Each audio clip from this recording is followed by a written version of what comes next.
It's about to be tough. In 5, 4, 3, 2, 1 love. One love. One love. It's your boy. It's your man. It's your guy. It's your host. Up Jay. Back at it again. Well, yet another one. This is like day 8 or day 9 of the series. No, sorry. I got so many series I done lost track. Anyway, y'all see the title. Bruh. I damn near feel like a professional bag fumbler, bro. I ain't gonna hold you up, dog. Like, this shit is getting very demoralizing. It hurts, okay? I'm gonna just get straight into it. All right, man. So, welcome to Failure Fridays.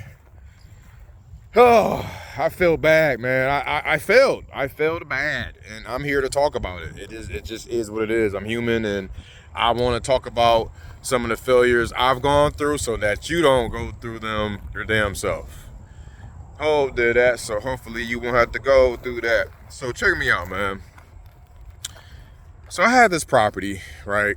This guy that I was working with. Now, some of y'all may or may not know on these other videos that might have been talking about this on, but it was a brand new market for me. So SoCal, right?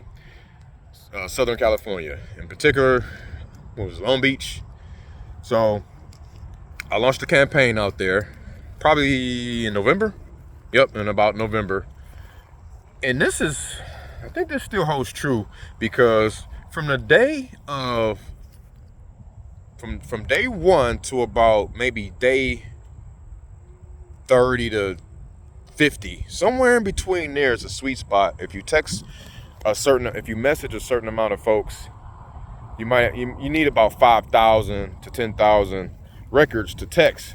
But normally what'll come about is a ton of different leads, give or take maybe about a good 30 leads for sure. Some 30 to 40 or whatever, maybe more, depending on the market, depending on your tactics and all that. But you would get that one. Normally you get that one that's ready to just rock with you, and that got, that's kind of a whale, okay? And in my case, I had that, and I kind of missed out on that opportunity. So check this out. God, bro. Woo, man, I was swinging and punching the air earlier, boy. So, okay, long story short, I'm trying to get through this, man. I was talking to the guy. He had a situation, tire landlord. He had a tenant that wasn't paying, and not only that, the tenant was his son's ex-girlfriend. Like, how the hell that happened? Hey, come here. The tenant was the son's ex-girlfriend. She was in there giving him trouble and just the whole nine. So he if the number's right type of guy, and all of that stuff. And I thought he wasn't as motivated like that. But then I started I was texting him a little bit more, and I was following up, building that rapport, emailing him and all type of stuff. So I had 3 different mediums of touching. It was SMS, it was phone call, it was email. So three different outlets. And basically he's like, yeah, he wanted 600. So this is an area where ARVs, it was kind of like tricky because I was seeing prices all over the place. I would see, $650 all the way up to like maybe $800. And then it would be like in a neighboring zip code. It wasn't exactly the same area, so you had to kind of go across the main road and do all this other stuff, whatever. But anyway, if you know with SoCal, because values are just crazy out there. But anyway, so he like, yeah, 600. So I'm like, this might be something. So I'm calling around. I'm warming it up, calling around, seeing if anybody would kind of bite on it. I'm just giving general descriptions of it, not really giving the whole address and all of that. And I come across this realtor, and he's like a realtor / flipper. And he's like, man, no, that won't work. You need this in the 4s. You need this lower. You need this and that, blah, blah, blah, blah. Like, if you do the 70% rule, I would need, me personally would have to get in like 425 or low 400s, especially if you're dealing with the tenant. Blah blah blah blah blah. So I'm like, okay, you know, he knows the market well more than I do. Cool. I take it for what it is, whatever, right? So fast forward, me and the seller going back and forth, and you know, and I'm being truthful. I'm like, hey, Mr. Seller, like I came with it. I wish I could show y'all maybe on another video, but I had data points. I was showing why and how I needed it, where I needed it. I basically came in the low 400s, right? So I did the whole ARV minus this. I was asking him like, hey, what do you think it's worth after you fix it up? How much more work you think it needs? And he was telling me everything, and then I would just back out of that. And then I would always go back to saying, hey, how much longer are you trying to really deal with this? Because I mean, I can't even believe it. You got your son's ex in there? Like, I've never heard of this one, Mr. Seller. So, you know, I'm just kind of, you know, just going along with the whole situation. So long story short, long story long, he ended up, what happened? He ended up dropping the draws and saying, you know what? If I can net 450, you know what I'm saying? If I can net 450, then maybe I may be willing to part ways with it, right? So I was like, oh, my dumb ass. I was like, man, okay, well, I appreciate you being flexible and, you know, all of this and that. I was hoping I could get it a little bit lower, but I tell you what. So here's my wholesaler hat, right? Full disclosure wholesaler hat. This is what I was wearing at the time. I said, what I can do for you is, because I could either raise some of the remaining funds, since I'm at this number, maybe I can raise more funds for a partner to link up with me, or see if one of my buyers in my network will want to, you know, hop on this one so that you can net your 450. Let me know. So he was like, you know, well, he was just on some like, I'll still, I don't know, seek some options, and, you know, I'll let you know. You know what I'm saying? It was, I didn't close him, basically. I should have went in and just closed his ass. Like, you know what, 450, okay, let's get it done. I'll send over the contract. That's all I had to do, bro. Because 450 was good money, man. I mean, that was good money. But my dumb ass, trying to get it deeper. Not trying to be greedy, but just trying to be more certain. You know what I'm saying? I was trying to be more certain than trying to be really greedy. Because you ever lock something up and it's too high? I'm sick of that. I'm done with that. I hate doing that shit. I hate locking up deals and they be just too high. And then you look dumb. You trying to like find all the buyers to buy it, and it's just not working out. You know, people don't reply to you no more, or they ain't picking up your phone call because you sending them high deals and shit. That ain't how it go. So I'm trying to avoid that. So it's like some of that is lingering over into this deal, and it's just affecting this deal. But where in reality, it was the reverse. I was going too low. I was good at that number. So it's like my mail could have been like, shit. My mail could have been like 500, 475. Regardless, he dropped the draws from 600 to 450. And that was net. The property was free and clear. That's another thing. I thought he owed something on it. So I'm thinking he wanted to net it 450 and pay off something. But he said this shit was free and clear, man. I said, oh my God. All right. So fast forward some more. So I was like, okay, cool. I'll check back in on you. You know, at any rate, please let me know before you move forward. You know, I kind of wanted to get like a first right of refusal type of thing. I'm like, keep in touch with me. I love to still try to help out. So this was mid-January 2025, right? So fast forward, fires and stuff going on out there too. And I check in on them like, hey, my sister's out there. We just had a conversation about, you know, Woodland Hills and Southern California getting hit. I'm just checking on you to make sure, you know, you and yours are all good and everything. And he's like, yeah, thank you for checking in. Everyone is all good. Yes, it's a tragedy. It's devastating, yada, yada, yada. And we just kept it moving. So fast forward again to today. Okay, this is like another 2 weeks later. I call him up. Hey, Ron, what's up, man? How's it going? Just checking in with you. You popped up on my calendar again. So what's new, man? Catch me up to speed. He's like, yeah, I got a signed contract here, and looks like we'll be closing on the 14th. What? You closing on the who? Oh, you signing on the what? Bruh. Yeah, he's like, yeah, I'm closing hopefully on the 14th if all things go well. I ended up signing a contract with someone else that does similar with what you do. But he said this was a principal to principal type of thing, and we hopefully look to close on Saturday the 14th, and not Saturday, Friday or whatever, the 14th. And yeah, all should be good. And I got closer to the price I want. Now I'm happy for him in the fact that he said the price guess what the price was, y'all? Oh my God. The price was $510. He said he got it under contract with somebody else at $510.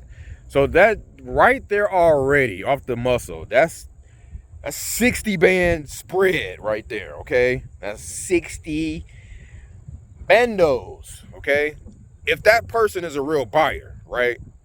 If that person was a real buyer, that means I could have found that person, had it under contract for $450 and sold it to him for $510. Let's say that person is a wholesaler, and that person that's a wholesaler finds another buyer that will pay $550, $525, $575, whatever. That's an even bigger spread, right? Because I don't know if that end buyer is a real deal buyer or if that's a wholesaler. Now I really don't know. I'm not gonna know until it closes, and I'm gonna do my back pocket after party research on that. So yeah, man. So it's still a slither. Oh, spitting and shit. Sorry. It's still a slither of hope that, you know, I told him, hey, I'll follow back up with you if just to make sure everything went smooth, right? I told him that, but when I hung up the phone, guys, I ain't gonna lie, I was hot.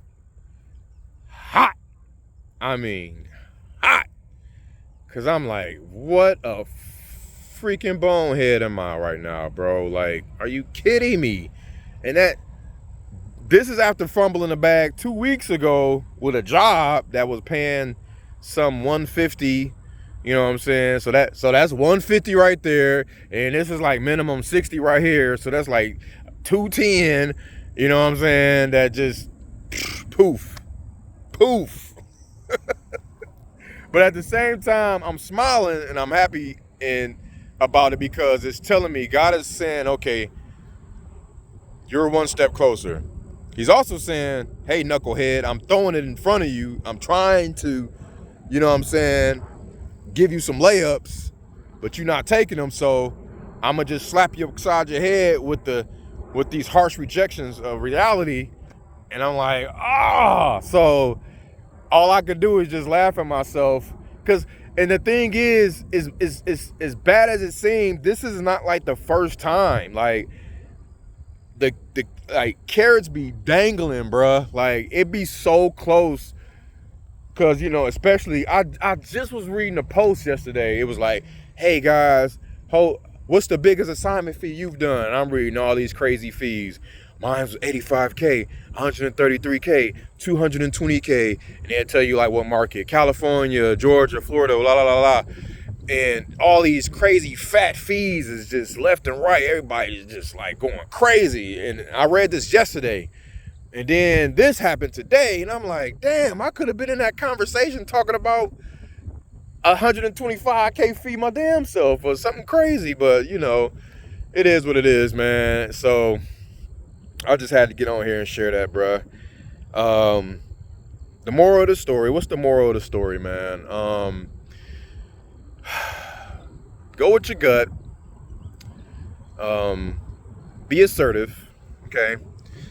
You know, rock with certainty over uncertainty, because that's what sellers are going to want. They're going to want confidence. They're going to want certainty. They're looking to lean on us for guidance. You know what I'm saying? And they want us to take them to the promised land, man. Take them from where they are to where they can be, where they potentially desire to be. That's our job. And I need to keep that in mind. Once all the boxes are checked, close them shits. Now, to be honest, I'm gonna call myself, I'm not the best closer. I'm not. I'm the best lead generator. I'm the best party starter. I'm the best like hand holder here and there, service and support. But when it come to closing, I be fucking up the bag a little bit. So I gotta work on that. So that's another thing. What's the moral of the story? Learn where it hurts the most and just tool up, man. Like I gotta go back to the drawing board, re-educate myself on it, like pound the pavement on becoming better at what I think I messed up on, right? So that's my job until like, you know what I'm saying? But this thing is simple because what it is just, okay, you prospect in the morning, right? You spend X amount of hours, maybe ideally somewhere between 2 to 3 to 4, if this is full time at least, right? 4 hours, let's say, in the morning, prospecting. You hitting all new stuff. That whether that's through text, that's through call, that's through door knocking, that's through Facebook messaging, that's through reaching out to agents, whatever that looks like. You're doing that for the first few hours in the morning, and then after that, you're in the afternoon, or you obviously take a lunch break. After that, you come back and you follow up on all leads that came through for that day, for that week, for that month. And you repeat. Contract. And then once you contract, you're going to get a contract, right? And now you have a process that's interrupting that prospect follow-up flow. So now it's going to be, you still prospect, but now it's prospect and dispo. This is for my one-man banners. You prospect and you dispo. Now the dispo, for me, the dispo process, the way that looks like is, what I'm about to say, get them under contract, and obviously opening up title, getting into the title company, right? And let's say on like you try to make sure you understand what access is looking like, right? Ideally, you want to plot for like maybe day 3, because you want to have a 10-day minimum inspection period or option period and clause in there to say you can back out of the contract for whatever reason, but don't over abuse that. And that's the thing with me. I don't want to be like leading people down this rabbit hole of me like promising that I'm gonna do this and that, and then back out on their ass. Is like, I hate that. And that's what kind of getting in the way of me locking stuff up. So I have to get over that hump and whatever. But you ideally on day 3 or so, you try to identify a day you can get in the crib, right? And you set up a marketing packet. You set up the numbers, what the potential is, so you can get this out to your buyers. And then you call the buyers in that area and you say, hey man, this is a deal I have around the corner from your last flip, from your last property you acquired, blah, blah, blah, blah. You want to come take a look at it. It's priced at this. The walk up is set up for Wednesday at 3, yada, yada, yada. And you get all of that going. Or my bad, you hit your VIPs up. If you got VIP buyers that already bought from you, that's proven, you hit them up first. And then if that don't work out, then you get it to your secondary buyers. Some people got like buyers lists that they email. You know, I don't do the email blast like that. I pick up the phone, I'll dial them, or I'll text them. So whatever your processes is, just make sure you dialed in on it and it's sufficient enough that it's not going to knock you off too far from your day-to-day prospecting and follow-up processes. So that's where I'm going wrong. Like that's where I went wrong. That's where I kind of still go wrong. Like I might let like the process interferences. Okay, that like be careful of that, because you end up bottlenecking yourself. And when one process interferes another, it knocks your whole business on the damn ground, bruh. Like it just like, because the lead gen should never stop. Once the lead gen stop, it's like a train engine, bro. Them shits is hard to get back started, man. Like you don't want to stop a lot of these processes, y'all. I'm telling you, if you can continue the processes and keep that shit flowing, no matter what, oh man, then stuff start to, you know what I'm saying? And then you prospecting and you dispoing, right? how can you do both effectively, right? Because you're only one person. You're stretching yourself thin. Okay, great, but you dedicate 2 and 2. Maybe you have to now. You got to bust down the morning. So now you got to probably do 2 hours in dispo and 2 hours of prospecting.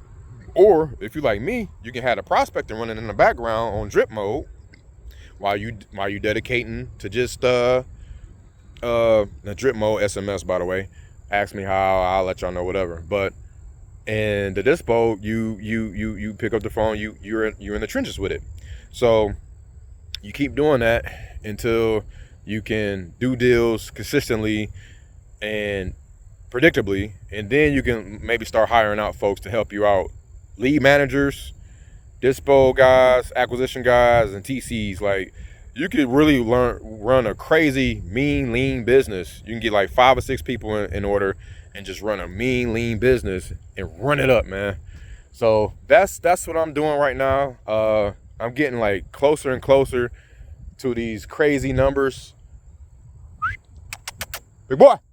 So I just want to share that with y'all. And yeah, this is Failure Fridays, man. This is Failure Fridays in the full effect, dog. Like, I done fumbled a goddamn another bag, bro. That would have been my first deal in SoCal, so I'm coming real close to him, man. It's gonna happen. It is. I guarantee it's gonna happen, and I'm gonna be back on here to tell y'all. I'm telling y'all, I'm gonna be back on here. So y'all hold me accountable. Y'all chime in on the comments what y'all would have done differently. What, if this helped y'all, if y'all can relate, if you want to give me pointers, or if you feel like this helped you, whatever, man, just chime in, chat with me, man. Let's talk about it. This is Failure Fridays. This is this is my days to be vulnerable with y'all. I could tell y'all straight up, I ain't gotta lie, I ain't gotta cap. I'll just tell y'all how the quick and dirty about shit, man. And like, this is real life going on out here. Like, this shit hurt, bruh. Like, this shit hurt because it's like, this is how your boy feed his fam. Like, and if I don't bring no bacon to the table, bruh, what's next? This shit gotta work. Like, this shit gotta work. So, Super Bowl Sunday weekend and all of that, it's like birthdays and people got events and people ask me to help them do this and that, and I'm dialed in, not giving a damn about shit right now. I ain't gonna hold you up. I'm sorry, but I have to focus and like really do my best to, like, this is like, I am in a spot right now, y'all. I am in a failed clutch. I'm not gonna hold you up, but I'm gonna keep looking up. You feel me? I'm going to keep looking up. I'm going to keep pressing forward, keep my head down, and we going to get this, baby. So anyway, in the meantime, between time, y'all be good, man. I appreciate y'all tapping in with your boy. You already know what it is. Dub J. What up? Hey, peace out. Love y'all. Dare you do something about it.